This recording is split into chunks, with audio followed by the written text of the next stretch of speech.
우리 주 예수 그리스도 안에서 사랑하는 성도 여러분, 말씀 가운데 삼위 하나님의 위로가 가득하기를 바랍니다. 지난 작년에도 불러주시고 올해도 동일하게 말씀으로 교제할 수 있도록 불러주신 삼여전도에 감사드립니다. 헌신을 다짐하는 삼여전도 회원과 성도님들, 에스더서를 살펴봄을 통하여서 하나님의 섭리와 다스림 그리고 우리의 헌신이 어떤 관계인지를 함께 살펴보려 합니다. 하나님께 헌신을 다짐한 우리는 험한 삶도 괜찮고 바다 끝이라도 괜찮습니다. 주께서 가라는 곳에 우리는 갈 수 있기 때문입니다. 그것이 하나님께서 말씀하시는 헌신일 것입니다. 하나님께서는 하나님의 뜻대로 세상을 창조하시고 다스리십니다. 하나님의 뜻을 작정이라 하고 하나님의 다스림을 섭리라고 합니다. 하나님은 하나님의 뜻대로 세상을 창조하시고 그리고 마침내 인간도 창조하셨습니다. 하나님께서는 하나님의 영광을 위해서 이 모든 것을 창조하신 이후에 뒷짐지면서 팔짱 끼고 지켜보고 계신 분이 아니라 지금도 여전히 동일하게 그 창조한 것들을 보호하고 보존하시기 위해서 지금도 섭리하시죠. 다스리고 계십니다. 이것이 하나님의 섭리고 다스림인데 이 모든 것을 우리는 믿어야 합니다. 수십 년 동안 하나님을 경험하고 있는 우리, 하나님의 섭리와 다스림을 경험한 사랑하는 성도 여러분, 그렇다면 이렇게 수십 년 동안 하나님의 섭리와 다스림을 경험하고 있는 우리가 얼마나 하나님을 알고 계십니까? 혹시 하나님을 전래동화에 나오는 도깨비 방망이로 생각하지는 않습니까? 이스라엘 백성들이 광야에서 금송아지를 만들고 이것을 자신들을 애굽으로부터 인도해낸 하나님이라고 말하는 것처럼 우리 역시나 하나님을 오해하고 있진 않는지를 되물어 봅니다. 하나님을 나를 위해서 내가 필요할 때마다 꺼내 쓰는 그런 존재로 생각하고 있진 않는지 스스로 답해 보시기 바랍니다. 삼위 하나님은 우리의 어떠함으로 움직이시는 분이 아닙니다. 하나님은 세상과 인간을 창조하신 창조주이십니다. 따라서 그 하나님께서는 지금도 우리를 섭리, 다스리고 계신 것이죠. 에스더서를 찬찬히 살펴보면 하나님이라는 단어는 한 번도 나오지 않습니다. 그런데 우리는 에스더서를 성경으로 읽고 있습니다. 성경은 하나님을 말하는 책입니다. 근데 에스더서에는 하나님이라는 단어가 한 번도 나오고 있지 않지만 우리는 에스더서를 성경으로 읽고 있다는 것이죠. 에스더서의 주제는 1차 포로 귀환을 명령한 그 이스라엘 백성들, 하지만 이 사람들과 별개로 1차 포로를 가지 않은 페르시아에 남아있는 사람들이 하나님의 백성임을 말해주는 것이 에스더서의 주제입니다. 다시 말하면 1차 포로 귀환을 명령하였고 많은 사람들이 다시 이스라엘로 돌아갔습니다. 하지만 여전히 돌아가지 않고 페르시아에 남아있는 사람들이 있었습니다. 하나님께서는 에스더서를 통하여서 그 남아있는 사람들 역시나 하나님의 백성이다 라고 말씀하고 계신 것이죠. 이유는 다양할 수 있습니다. 그곳에서 번성했을 수도 있고 처자식들이 많아서 이스라엘로 돌아가지 못했을 수도 있고 다양한 이유가 있겠지만 이스라엘로 돌아간 이스라엘 백성만이 하나님의 백성이 아니라 여전히 남아있는 자들 역시나 하나님의 백성이고 그 자들에게도 역시 하나님께서는 섭리 다스리신다를 말씀해 주시는 것이, 말해주는 것이 에스더서 전체의 주제인 것입니다. 따라서 이런 의미에서 에스더서에 하나님이라는 이름이 한 번도 나오지 않지만 하나님의 통치, 하나님의 다스림, 하나님의 섭리는 나옵니다. 따라서 우리는 이 에스더서를 성경으로 믿고 나아가고 있는 것이죠. 우리의 모습도 그러할 것입니다. 우리 눈에는 하나님이 보이지 않습니다. 우리 눈에는 하나님이 보이지 않고 하나님을 볼 수는 없지만 우리는 매일매일 어떻게 살아갑니까? 하나님께서 다스리고 계신다. 하나님께서 지금도 섭리하고 계신다라고 믿고 있는 것이죠. 에스더서에서 하나님이라는 단어가 한 번도 사용되지 않는 것처럼 우리 역시나 마찬가지로 눈으로 하나님을 볼 수는 없지만 매일매일의 삶 가운데 하나님의 다스림과 승리를 느끼고 사는 것이죠. 에스더서에 나오는 왕은 아수에로라는 왕입니다. 바사 페르시아를 다스렸던 왕인데, 이 왕이 1장 3절에 보면 이 왕이 등극하고 3년이 되었을 때라고 성경은 기록합니다. 3년이 되었을 때 어떤 사건이 벌어집니까? 왕후 와스디가 폐위를 당합니다. 왕의 명령을 거역한 왕후에 대해서 폐위를 시키고, 그리고 아하수에로는 페르시아 군대를 이끌고 그리스를 침공하러 갑니다. 우리 혹시 영화를 300을 보신 분은 아실 수 있겠지만, 그 300의 배경이 이 그리스와 아하수에로 왕의 전쟁인 것입니다. 근데 아하수에로는 그 전쟁에서 실패를 하고 돌아옵니다. 그리고 2장에서 어떤 사건이 벌어집니까? 왕후를 다시 뽑게 됩니다. 와스디가 왕후로 폐위되었기 때문에 왕후를 다시 뽑게 되는데, 거기에서 에스더가 왕후가 됩니다. 에스더와 모르드게는 유대인이었습니다. 유대인이었지만 페르시아의 왕후가 되는 사건이 벌어집니다. 모르드게는 무슨 생각을 했을까? 또한 에스더는 무슨 생각을 했을까? 왜 굳이 이스라엘로 돌아가지 않고 페르시아에 남아서 왕후까지 되려고 했을까? 모르드게는 2장 19절에 보면 대궐문에 앉아 있었다라고 성경은 말합니다. 아마도 모르드게는 꽤 높은 지위를 가지고 있었던 것 같아요. 우리도 그렇지만 청와대에 함부로 갈 수 없습니다. 청와대의 정문이라도 우리는 함부로 갈 수 없지요. 대궐문에 앉았다는 말은 그만큼 모르드게가 그 페르시아에서 어느 정도의 지위를 가지고 있었음을 우리는 알 수 있습니다. 모르드게는 대궐문에 앉아 있으면서 무엇을 했습니까? 아하수에로 왕의 목숨을 구하지요. 배신자 둘이가 아하수에로를 죽이자라고 이야기하는 것들을 듣고 그것들을 보고함으로써 아하수에로의 목숨을 구하는 역할을 합니다. 모르드게가 어떤 마음을 가졌는지 잘 모르겠습니다. 이렇게 보고해서 내가 조금 더 높은 지위를 가면 좋겠다라는 생각을 아마도 가졌을 수도 있습니다. 아무튼 이 결과 에스더는 모르드게의 추천으로서 아마도 선발되어서 왕후가 됩니다. 모르드게와 에스더는 자신의 출세를 위해서 준비했을 수도 있습니다. 하지만 우리는 결과를 다 압니다. 하나님께서 이 모든 것을 계획하시고 섭리하시고 다스리시죠. 준비하신다는 것입니다. 이와 반대로 페르시아의 2인자인 하만이 나옵니다. 하만은 아말렉 사람으로서 이스라엘과 원수지간의 사람이었습니다. 모르드게는 이 하만에게 대궐문에 앉아서 인사하지 않았습니다.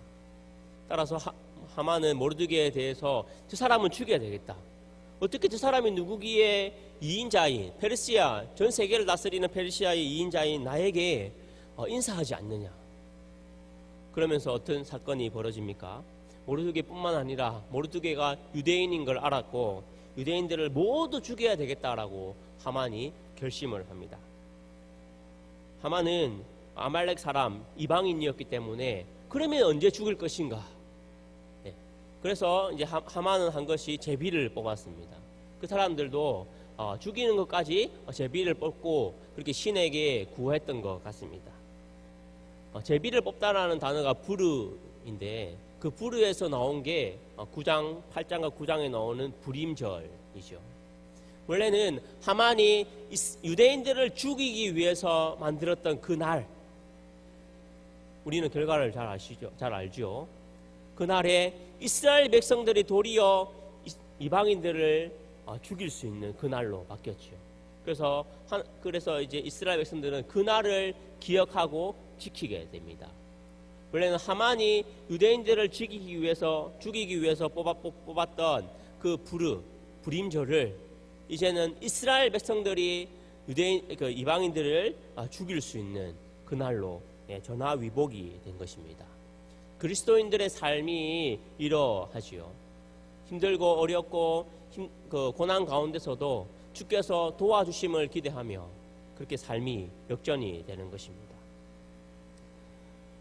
모르드게는 하만에게 절하지 않았고 그 결과 하만은 모르드게를 달기 위해서 장대를 높이 답니다.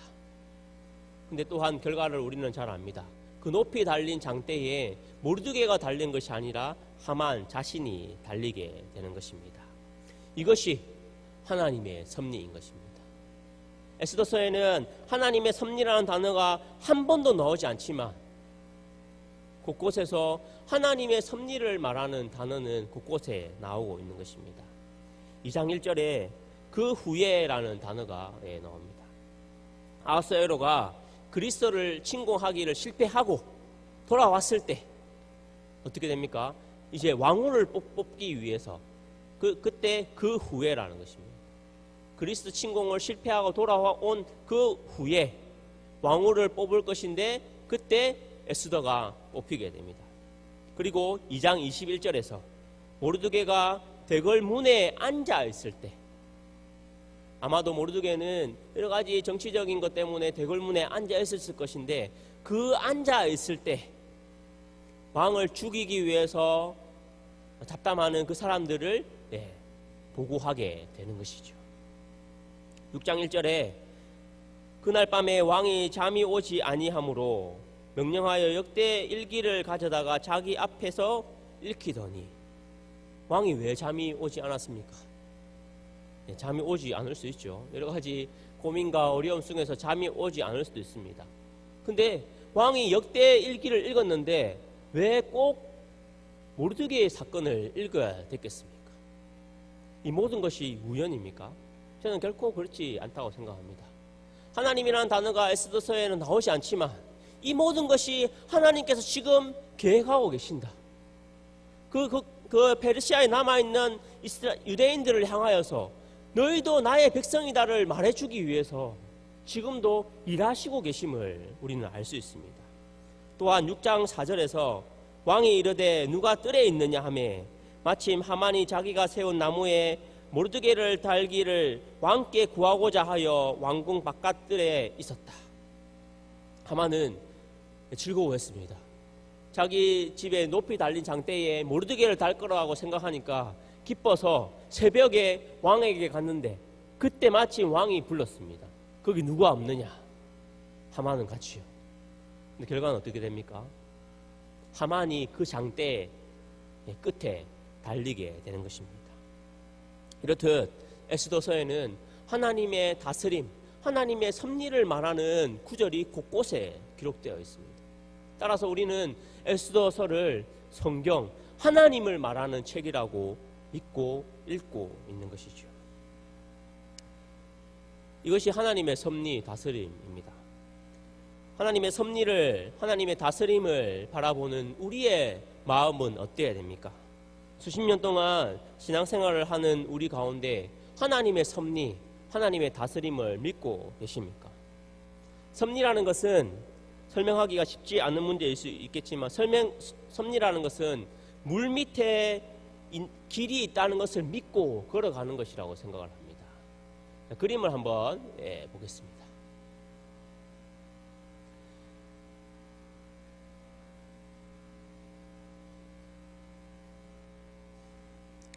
섭리는 물 밑에 길이 여전히 있다는 것들을 믿고 나아가는 것이죠. 저 그림은 베니스에 홍수가 나서 걸어가는 장면이라 합니다. 원래 베니스는 수상도시인데 수상도시에 홍수가 났습니다. 근데 저 사람은 어떻게 당당하게 걸어갈 수 있습니까? 물이 있지만 그 밑에 길이 있다는 것을 믿기 때문에 가는 것이죠. 혹시나도 길이 없다고 생각하면 저 사람은 당당하게 걸어갈 수 없습니다. 하나님의 다스림, 하나님의 섭리라는 것은 하나님께서 지금 내 앞이 안 보이지만 나를 이끌어 가시고 나를 인도하심을 믿고 나아가는 것이죠. 우리 사진 한번 더 보겠습니다. 다 잘 아시는 내용이죠. 모세와 이스라엘 백성들이 홍해를 건너는 사건입니다. 홍해 밑에 하나님께서 길을 보여주신 것입니다. 홍해 사건이 길을 보고 걸었다가 주제가 아니지만 우리가 어떻게 바다를 건너려고 생각을 하겠습니까? 결코 그럴 수 없지요. 바다 끝에 저 밑에 100m의 땅이 있다고 생각해도 우리는 결코 바다를 건너려고 생각하지 않습니다. 하지만 하나님께서 그 바다를 헤치시고 땅을 보여주실 때에 우리는 걸어갈 수 있는 것이죠. 사진 한 개 더 보겠습니다. 마지막 사진은 요단강을 건너는 사건입니다. 요단강은 평소에는 그냥 쉽게 걸을 수 있는 겨울 느낌이라 합니다. 하지만 이스라엘 백성들이 건너려 했을 때에는 헬몬산으로부터 눈이 녹아서 결코 건널 수 없는, 굳이 요단강을 건너야 될까라고 질문할 수 있는 그런 그 시기였는데 하나님께서는 건너라 하셨지. 벗개를 맨 제사장들이 먼저 뚜벅뚜벅 걸어갔을 때 하나님께서는 또한 길을 열어 주셨습니다. 비록 물 때문에 땅이 보이진 않지만 하나님께서 그 길을 인도하실 것을 믿고 이스라엘 백성들은 또한 제사장들은 한 발 한 발 걸어간 것입니다. 하나님의 섭리가 바로 이것입니다. 하나님의 섭리는 나의 앞과 나의 상황과 나의 환경은 내가 알 수 없지만, 안개처럼 덮여서 내가 볼 수는 없지만 하나님께서 인도하심을 믿고 뚜벅뚜벅 걸어가는 것이 섭리라는 것이죠. 사랑하는 성도 여러분, 몇십 년 동안 그렇게 걸어오시지 않았습니까? 몇십 년 동안 신앙생활 하면서 어떻게 자신의 삶을 알고 내가 한 시간 후에, 하루 후에 삶이 어떻게 될 것인지를 알고 가셨습니까? 아닙니다. 하나님을 믿고 가신 것이죠. 하나님께서 나를 끝까지 붙들어 주시고 인도해 주실 것을 믿고 우리는 가지 않았습니까? 하지만 우리는 이 섭리를 믿고 나아가는 우리는 하나님을 오해하는 것 같습니다.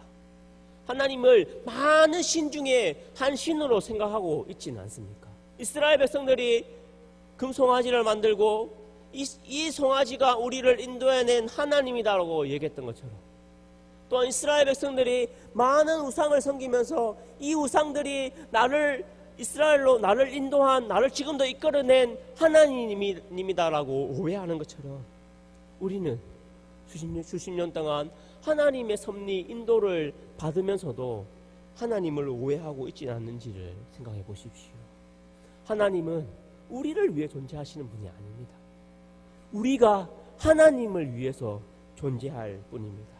따라서 하나님의 다스림, 섭리를 믿는 사람들은 말씀을 읽고 기도하고 감사하고 손해보고 바보 취급당하고 그렇게 초월을 믿고 하나님을 믿으며 살아가는 자들일 것입니다. 오늘 설교의 제목처럼, 그렇다면 이 하나님의 다스림, 섭리와 인간의 헌신은 어떤 관계일까를 한번 살펴봅시다. 왜냐하면 에스더서에는 하나님의 섭리, 다스림이 계속 나타나는데 왜 그렇게 모르드게와 에스더는 발부둥 쳤을까요? 왕후가 되기 위해서 그렇게 몸부림쳤을까요? 모르드게는 그렇게 대궐문에 앉아서 무엇을 했을까요?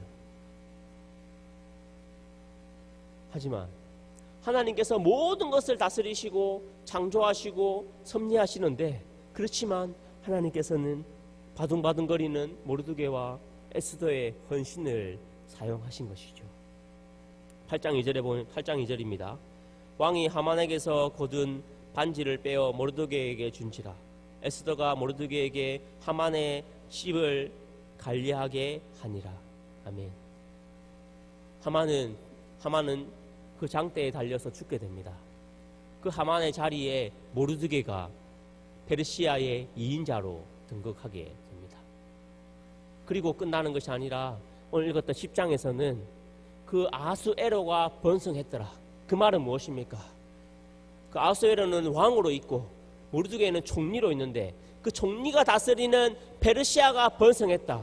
즉 모르드게 역시나 번성했다를 말하고 싶은 것이죠. 에스더서는 9장에서 끝날 수 있습니다. 하지만 왜 굳이 10장을 1절, 2절, 3절로 기록하고 있습니까? 그것은 모르드게와 에스더의 헌신을 하나님께서는 보고 계신다는 것이죠. 그 헌신을 사용하심으로써 그 자들이 왕성하고 그 자들이 부강하도록 하나님께서 역시나 인도하시고 다스리고 계신다는 것입니다. 섭리를 믿는 우리는 하나님을 믿음으로써 최선을 다하여서 우리가 선택을 하지요. 매일매일 선택할 때마다 하나님께 기도함으로 선택하지만 여전히 우리는 우리의 의지를 따라서 선택을 합니다. 이것을 할지 저것을 할지 수십 년 동안 하나님을 믿고 살고는 있지만 결정은 우리가 해내는 것입니다. 결과는 어떻습니까? 성도님들을 지금까지 하나님께서 인도해 주셨습니다. 수십 년 동안 우리가 하나님을 거역하는 결정을 했을 수도 있겠지만 결과적으로 수십 년 동안 하나님께서 우리를 다스려 주십니다. 섭리라는 단어가 결코 쉽지가 않습니다. 다스림이라는 단어가 결코 쉽지가 않지만 저는 종종 섭리를 이렇게 설명을 합니다. 나의 과거를 보면 하나님의 다스림을 느낄 수 있다는 겁니다. 내가 지금 하나님의 다스림과 섭리를 느끼지만 그 섭리와 다스림을 느낄 수 있는 가장 좋은 방법은 나의 과거를 돌아본다는 것입니다. 나의 1년, 2년, 10년, 20년을 돌아보면 하나님께서 그렇게 다스리셨구나. 나를 하나님께서 교회로 인도하여 주셨고 나를 하나님께서 그때 목숨을 구해 주셨구나. 하나님은 살아계시구나. 지금 현재 하나님의 다스림과 섭리를 깨닫지 못한다면 성도님들의 과거를 돌아보십시오. 하나님께서 우리가 알게 모르게 끝까지 인도해 주신 것을 우리는 발견할 수 있습니다. 하나님께서 그렇게 다스리시고 섭리하시지만 여전히 하나님께서는 우리의 헌신과 우리의 기도를 사용하십니다. 요한복음 14장 14절에 내 이름으로 무엇이든지 내게 구하라 내가 행하리라. 아멘. 우리가 기도하고 우리가 헌신해야 되는 이유는 주께서 명령하셨기 때문에, 구하라 명령하셨기 때문에, 그러면 내가 일을 행하시겠다라고 명령하셨기 때문입니다.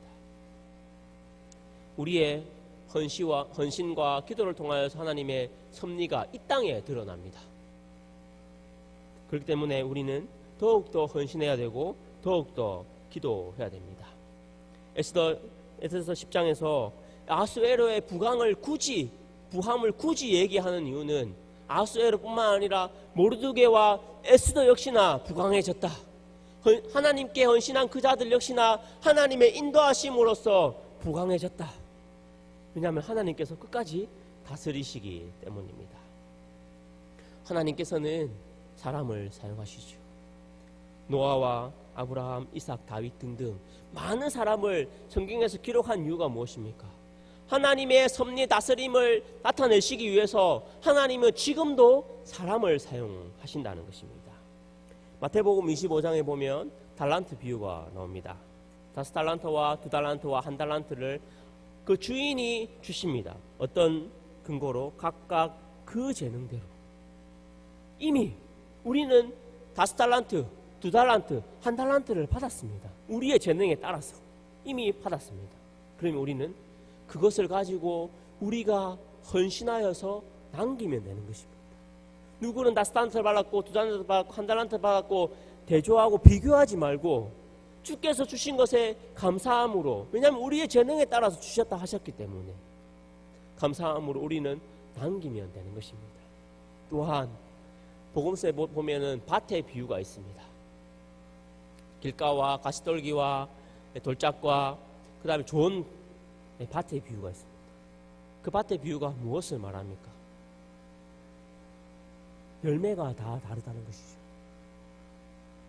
좋은 밭에 역시나 마찬가지로 30배, 60배, 100배의 결실이 다릅니다. 동일하게 좋은 밭에 떨어졌는데 어느 씨는 30배를 맺고 어느 씨는 60배를 맺고 어느 씨는 100배를 맺습니다. 왜 그렇습니까? 다 다른 것입니다. 우리 역시나 다 다른 것이죠. 하지만 결과적으로 30배, 60배, 100배의 좋은 밭에 떨어진 씨는 결과적으로 열매를 맺습니다. 열매를 맺는 것은 동일하지만 각각 30배를 맺을 수도 있고 60배를 맺을 수도 있고 100배를 맺을 수도 있는 것이죠. 이렇듯 달란트 비유와 좋은 밭의 비유를 통해서 우리가 알 수 있는 것은 하나님께서는 각각 다르게 사용하시는데 하지만 우리에게 헌신을 동일하게 요구한다는 것입니다. 왜냐하면 하나님께서는 우리의 헌신을 통하여서, 사람을 통하여서 일하시고 계시기 때문입니다. 또한 하나님께서는 우리의 기도를 통하여서 하나님의 섭리와 다스림을 이 땅 가운데 보여주시기 때문입니다. 또한 우리의 헌신을 통하여서 하나님께서는 여전히 교회를 유지해 주시기 때문입니다. 하나님께서 가장 중요하게 생각하는 교회를 지금도 유지해 주시기 때문입니다. 헌신과 하나님의 섭리 다스림은 결코 상충되지 않습니다. 결코 하나님께서 다 하실 것인데 굳이 내가 왜 해야 되지? 라고 질문할 수가 없습니다. 왜냐하면 하나님께서 다 하실 것이지만 우리의 헌신을 통해서, 우리의 기도를 통해서 일하시기 때문입니다. 성도님들, 지금처럼 자유롭게 우리는 기도함으로써 우리 스스로 결정하고 해 나갈 것입니다. 하지만 그 속에 하나님께서 여전히 다스리고 계심을 잊지 말았으면 좋겠습니다. 우리를 위해서 그리스도께서 헌신의 본을 보여주셨습니다. 우리를 위해서 예수님께서 십자가에 돌아가심으로써 그 헌신을 보여주셨습니다. 이 헌신보다 더 큰 헌신은 세상에 없습니다. 따라서 우리는 그 그리스도의 헌신을 본받아서 우리 역시나 하나님의 자녀로서 우리에게 맡겨진 교회의 사명을 잘 감당할 수 있었으면 좋겠습니다. 말씀을 마무리하겠습니다. 수십 년 동안 교회에 헌신을 한 삼여전도회, 그리고 모든 성도 여러분, 그리고 앞으로 계속해서 헌신할 모든 성도 여러분, 우리의 헌신을 통하여서 하나님의 섭리 다스림이 보여질 것입니다. 하지만 아무리 헌신하고 봉사하고 깨달아도 우리의 앞길은 안개와도 같습니다. 운전하다 보면 안개가 생기지요. 제가 길을 달리고 있습니다. 길을 달리고 있지만 앞이 잘 안 보입니다. 우리가 아무리 헌신하고 봉사해도 우리의 인생이, 우리의 삶이 이렇다는 것입니다. 하지만 우리는 믿음을 가지고 삽니다. 하나님께서 여전히 우리를 다스리시고 우리를 섭리하신다는 믿음을 가지고 지금까지 달려오셨던 것처럼 여전히 남은 인생도 그렇게 달려가야 되는 것입니다. 하나님의 포커스는 교회이고, 또한 성도들의 헌신을 통하여서 하나님께서는 이 교회를 유지하시고 지금도 다스리고 섭리하십니다. 하나님을 나를 위한 하나님으로 만들지 마십시오. 내가 필요할 때마다 꺼내 쓰는 하나님으로 생각하지 마십시오. 나를 위해서 하나님이 존재하시는 것이 아니라 하나님 때문에 내가 존재하는 것이고, 하나님 때문에 내가 하나님께 헌신하고 기도할 뿐입니다. 이것을 깨달을 때 우리는 자연스럽게 감사할 수밖에 없고 찬양할 수밖에 없습니다. 또한 이 존재, 이런 나를 위해서 그리스도를 하나님께서 먼저 헌신하게 하셨습니다. 그 그리스도의 헌신을 본받으며 나의 삶이 물에 가려서 길이 안 보이고 안개에 가려서 앞이 안 보일지라도 여전히 나를 인도해 주시오 하나님을 바라보며 끝까지 우리에게 주어진 사명에, 우리에게 주어진 재능에 맞게 충성을 다하며 헌신할 수 있는 우리 삼여전도회 그리고 모든 성도님들 되었으면 좋겠습니다. 아멘. 삼여전도에서 우리 헌신 예배를 위해서 건축원금을 드렸습니다. 제가 기도하겠습니다. 살아계신 하나님 아버지, 감사합니다. 지금껏 우리를 인도하여 주시고 우리를 보호하여 주셔서 여러 상황과 힘듦이 있었지만 이끌어 주심에 참 감사합니다. 하나님, 하나님께서는 여전히 지금 우리를 다스리시지만 우리의 헌신과 기도를 통하여서 하나님의 다스림과 섭리가 드러남을 우리가 잊지 말게 하여 주십시오. 또한 우리에게 헌신의 본 대신 그리스도를 보내오셨으니 그 그리스도를 본받아 우리 역시나 우리에게 맡겨진 것들을 충성을 다해서 하나님께 돌려드릴 수 있는 우리가 될 수 있도록 도와주십시오. 하나님, 또한 삼여전도회가 헌신을 다짐하는 마음으로 함께 예배합니다. 삼여전도회 회원들의 모든 헌신을 받아주시고 하나님, 또한 남은 일생 가운데에 맡겨진 사명에 충성을 다할 수 있도록, 또한 교회를 위해서 건축 헌금을 드렸습니다. 이 헌금들이 귀하게 사용되게 하여 주십시오. 감사합니다. 전능하신 우리 주 예수 그리스도의 이름으로 기도합니다. 아멘.